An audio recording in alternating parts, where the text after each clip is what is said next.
Fade to black. And then we make Bump of Chicken sing our opening. And this time, the animation for our opening is 3 times the budget of our first opening. It's 3 times the budget of the animation for the series itself. That's how I pitch the Spy X Family Season 1, Part 2. Hi, I'm the anime director of the acclaimed anime series Poopy Butt, Annie. And I'm the one who denied Poopy Butt from being on public broadcast, Minty. It was a good spin-off of Rick and Morty. Why can't you see my vision?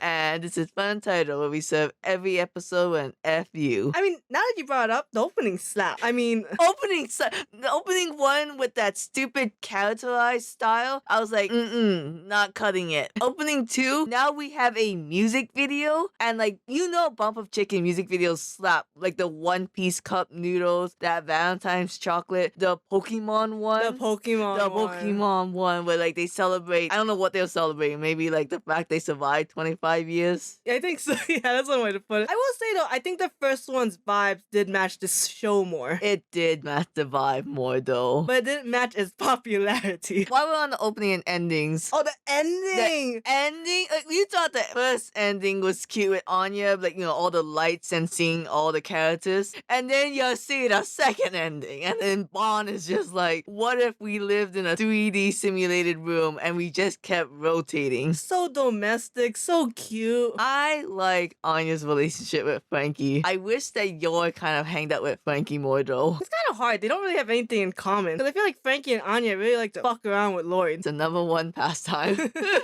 Alright, right off the bat. Season 1, Part 2, we get a dog. We find a love rival. Kind of. And we fuck around. Is it better than Season 1, Part 1? Oh. What Season 1 has for it is that it's the beginning. And usually the beginning works against the series, but I feel like for this, it works for it because it's new, it's fresh. You get to see the cute dynamics starting to form. Season 2, the dynamics are set, but it has, kind of a longer arcs because you have like the bomb dog. You have Janet, which is like one of my favorite parts of this series. Because although Part 1 had the castle scene, and the castle scene, I will say this looks better than the tennis scene, but it is also filler. Part 1 also has the dodgeball. It had a lot of filler in that, but very funny. The dodgeball was pretty good, yes. Anya's super dodgeball shot, fails. I mean, just watching Yor do her thing is amazing. It's what you want to see in women characters. Give me my strong women characters who can't control their strength, and no one in the series questions it. Not even her spy of a husband who needs to be questioning everything. But I think it's kind of a running joke of like the community, right? Here's my thing. In Part 1 of Season 1, you introduce Yuri. He has a sister complex, yada yada yada. In Part 2, you meet Nightfall, who's like in love with Twilight. Fiona Frost. And you're just like, sorry y'all, I'm going to have to go with the incest brother here. Oh my god. Because there's some points where they make the relationship wholesome. Like in Part 2, there's a whole cooking episode where they remember their mom's cooking That and was the soup. so cute. Oh my god. And you can, I don't know who does, you can argue it's not incest. He just really loves his sister because that's his only family in the world. I mean, he does love her platonically, I know, but that's not a hill you want to fight for. Because it's platonic. You don't have any evidence it's platonic. Look, Japan loves sister complexes. I don't know what it is about it, but that's just their thing. And, cultural relativism. And then meanwhile, Nightfall, it's kind of like we never see any wholesome moments. Like, yeah, she works well with her co-worker, but she is trying to, get into that. Shack up. A homewrecker. Homewrecker. And she's mean. She's not a good mommy. I mean, she's not really supposed to be a mom in general anyway. She's a spy first and foremost. But, I kind of like her character, but the whole fangirl thing is annoying. I only like her based off appearance and appearance alone. When we go to the bedroom, when we have a date, those mouths, they shut. I will say we don't see her in the manga after this. She dies. We know this. Like, she's just in the mountains forever. I forgot. My YouTube rules say that we can't swear anymore in our videos. Is dying swearing? According to Twitter, it is. Unaliving is a new euphemism for death and suicide. Jesus. It is! I do wish the tennis scene had more depth to it that they added like they did for the dodgeball and castle scene. Because although it looked very cool, especially in the final match with the two children, I wish we could see more coolness with like the other matches. Because I thought the manga lacked that, and then the anime just kind of followed the manga. Did you like Dog Sees Future and he tells his family about bomb threats like better? Or the we play tennis for a really long long time arc better. Gotta be the bomb, right? The bomb? I think overall, even though I'm more of a like action kind of person, I do think the bomb one is more interesting because this is where Anya really has to like use her powers for good. Which, speaking of her powers, of being able to read humans' minds, she can hear their thoughts, which okay, makes sense. But when it comes to a dog, she sees visions of what's going on. It's a little sussy. It's a little like, could she maybe eventually see visuals in a human mind? Maybe. I think there's just a difference between reading thoughts and seeing future visions. But she can read it. Oh, wait a second. When she did the penguins, it translated it for her. Yeah, and then I think she kind of read Bond's thoughts when he apologized for ruining said penguin. Wait, so if a foreign student came, could she read their mind in their language or like in a translated language? Fun fact, okay, this is stupid. I watched a video about how Anya called Yor and Yuri the wrong title because she calls them Haha and Chi-Chi, but in Japan, that's more in a formal setting, you would call them Haha and Chi-Chi. But if they were actually your parents, you'd call them Mama and Papa, because like that's like the Japanese equivalent to Mommy and Daddy. But like Anya probably calls them Haha and Chi-Chi because that's not her parents, so she is being kind of formal. What does that have to do with what I was saying? I don't know. There's this whole thing about people think that Anya only does that because she doesn't actually know the language. She's probably from a foreign country. Oh. Like that's why she mispronounced a lot of her words like ooding. And not because she's too young. It's actually like this is like I talked about this earlier. Like she aced this test about like ancient language, so like she might be like from the past or something. What the fuck? No, let's be honest. This is all just oversight on the creator's part. This isn't no deeper lore shit. You say that, but just wait till the manga tackles that, and you're like, oh shit, you thought we were overthinking this. Because also, okay, you're saying Chi-Chi and Haha is maybe too formal. It's also like she has to have a certain quote-unquote status in the eyes of like the Eden College. It's funny because apparently Chi-Chi and Haha is more formal than a Ka-chan and, you know. Oto-san? Yeah. That is weird. Interesting. I thought it'd be the other way. I think it's just an English thing where you think the shorter thing would be more informal, but Well, Japan's not. For me, it's because it says Oto-san. Oh. So, like, the san is the honorific, so you'd think more formal. But whatever. I think guess. someone else said that it also makes sense if she was from a foreign country, and that way she doesn't have any ties to the east or west, so she's literally the middle between Yor and Lloyd. Oh, like she won't have any like ties, or she can't be on one side or the other. Although to be fair, she's also 4, pretending to be a 6-year-old. She wouldn't have ties in general anyways. Let me have my fan theories. That you stole from other people. And disregarding theories, let's talk directly about canon. I did not care for that Griffin story. I don't like Damien, that's why. I can't believe you don't like Damien. He seems like up your alley. He reminds me of Ka-chan so much. You don't think so? Like, not at all. The boy's trying to overachieve. He has kind of a slight anger issue. But I've never seen him achieve anything. He got a stellar star. Yeah, but you don't see that. He just gets it because he's smart. And he wasn't even number 1. He was number 2. And I don't even remember what subject it was. Oh, I'm sorry. I'm the fake Damien fan for not knowing his entire report card. What am I? Bruce Wayne caring about Damien?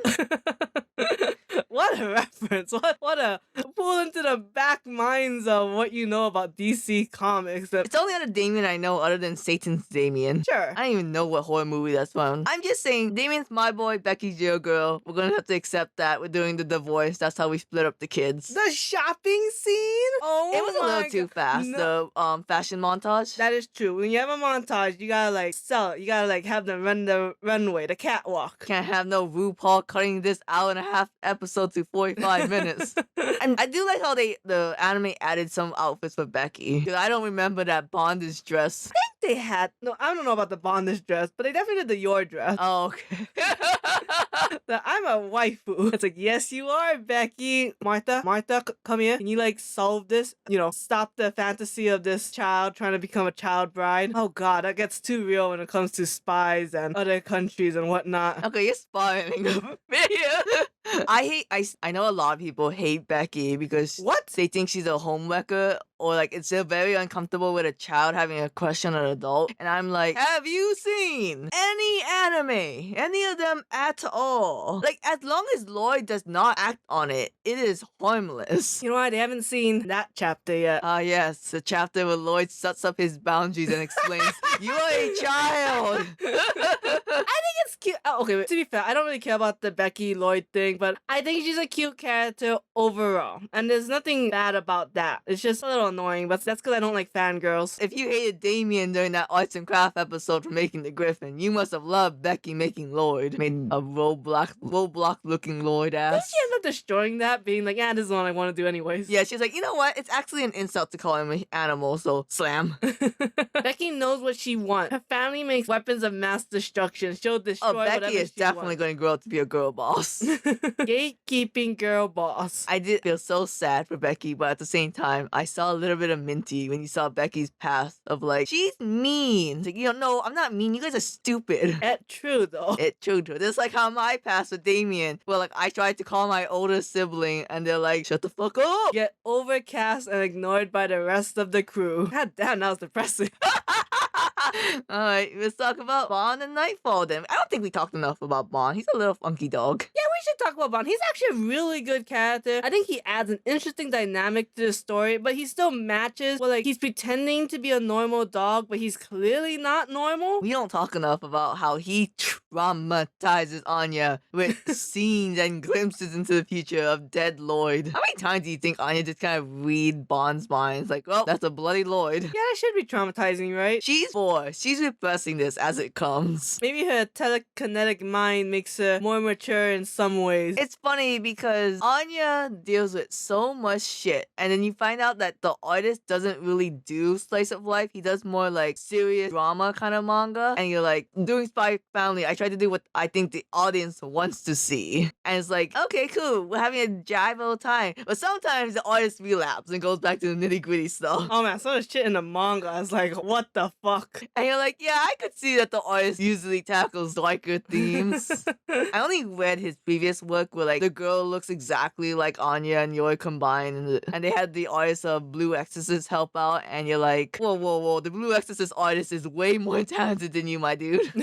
There's pages where you're clearly that's the Blue Exorcist man. Oh really? Spy Family is a relatively simple style, would you say? Yeah. So when you see a page full of details, that's the Blue Exorcist. I mean, Blue Exorcist is pretty good to look at as It a is manga. pretty. Like, for a while, most of the volume covers on the back was like all the belongings of the characters, and it's like details. Yeah, some of the scenery, like I remember it's like a full page illustration, and it's just like this cart full of, I think it's like New Year's things, because they're like Oni and fans. Very highly detailed, and like just, it's not like the cleanness of Black Butler, but there's like a realness to it in a sense. Oh yeah, as much as I shit on the plot of Blue Exorcist, the art is amazing. Kind of same face syndrome after a while though. I mean, well, Man, it's hard when you're like at volume 20, you need to introduce a new character, and I'm like, what face do I do? Like, you got manga having demons, dude. Get a little more creative. also a series of really bad female characters. But enough about Blue Exorcist. Back to Bond. Actually, do we see much of Bond past season 2? We get to see him bond with Lloyd a little. Oh, okay, yeah, there's that one. But other than that, not really in the manga. You just see him in the background. He doesn't even go on a boat. Fucking Bond, man. What are you doing, boy? Get in that boat. That's a good arc. A boat arc. It is pretty amazing how much the creator can get out of these characters. 'Cause I think the purpose of adding new characters is to make it fresh, add new dynamics. But they've been going strong, just sticking with the core 3. And I guess Damien and Becky. Yeah, like the current arc, or I don't know when this episode is going to get posted. The bus arc when they're like, yay, museum. And it's like, oh, cool. I like seeing these kids.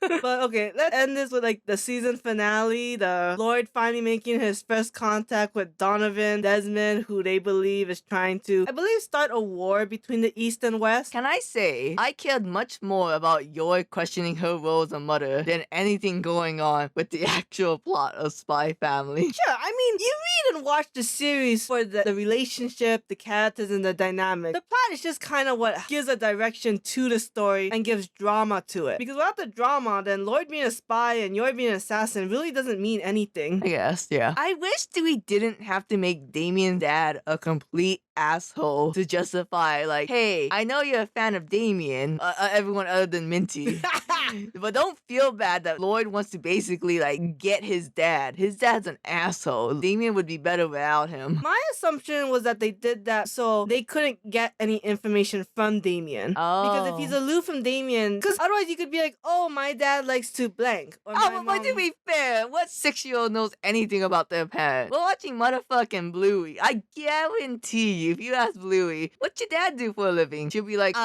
he eats me like a watermelon. No, but you could be like, my dad takes me to the park. Oh. And then, oh, maybe I'll like arrange a way for like Anya to come with me to the park to meet the dad. Like, I think it's just to make him so elusive and keep this series going as much as they can. Yeah, even in the manga, like, well, we are like near chapter 100. No, I think we're like 80. Oh, this is the only time you're gonna see that dad, motherfucker, y'all. You're gonna meet other people in Damien's family, never the dad. Oh, yeah, I like the mom one. Mom hot? Yes or no? Hell yeah, she's hot. What are you? How could you even ask that? As you can see to your right, everyone, a MILF hunter is natural habitat. Hey, I've seen Yor and what she's done. I've come in, I see another one. I'm like fully investigating. Can I say I was very disappointed because when everyone talked about a Twi-Yor date, I thought it was going to be the one where Yor got shot in the ass, but I think that's going to be the first episode of season 3. I was waiting for that one too. I think that's a side chapter too. That reminds me, I did not care about, like, they tried to have their own little side chapter fillers in part 2 of the anime. 'Cause I guess they wanted to end it on the whole Desmond thing. But it's like, I did not care for any of these fillers. I like that. Okay, I didn't care for the cold one. Anya's cold. But I like the one where Yor wanted to bring Anya her, like, I think it was like a PE clothes. Yeah. Because I think one, it like continues the theme of this part 2 season of Yor questioning her place in the Forger family and wanting to do better. So this was, you know, another like domestic attempt at doing so. One tangent. We don't say PE, we say gym. PE tells everyone we're American. We are not American. What are you talking about? No one in Japan knows what PE stands for. Physical education? I understand. I know. I'm using the So term. call it gym clothes. That's what everyone else uses. Have you ever seen someone out in the wild say PE? Do you think that's a regional thing? I think that's a regional thing. Like soda? And pop? Yeah. I'm interested to see a map of that. You're gonna out us. I've never called it gym class. gonna- Have you? Because we live in the most pigeon slang state in all imaginable. Of course, we didn't call it gym. We call it anything easy. I mean, go on. I don't even know what you were talking about. The fillers. And two, I just like Yor action scenes, and I like the little Scooby-Doo of like Yor and Anya like trying to find each other. Well, not really Anya, but you know. It was cute. How come you didn't like it? It was so cute.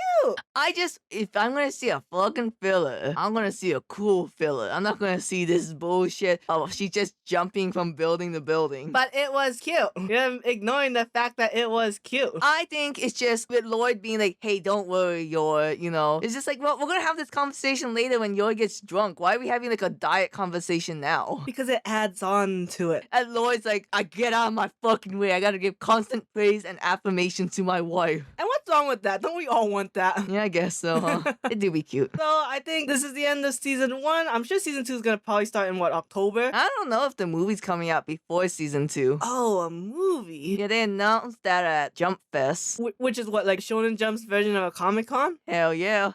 That's where you find out Tite Kubo's like, yeah, I couldn't start the next part of the Bleach manga. Spent too long editing the Bleach anime. You know, something I already wrote. Yeah, that's bullshit. It's funny that Tite Kubo was like, I really wanted to go into Unohana's past, but it would have broken the flow. And meanwhile, everyone's screaming, give us the wife material. Make a new story on the original 13. But anyways, back to Spy X Family. If there's a movie, can't wait to watch it. Season 2 coming out. It's hard to like know what goes where in Spy X Family because it doesn't make any logical sense for one scene to necessarily happen before or after another scene. But for the manga readers, I am excited to see the cruise ship. That's like one of the coolest scenes in this series. Or arcs, I guess. Oh, if you thought Anya and Lloyd was cute in that filler, they be cute in that after the boat scene. Yes.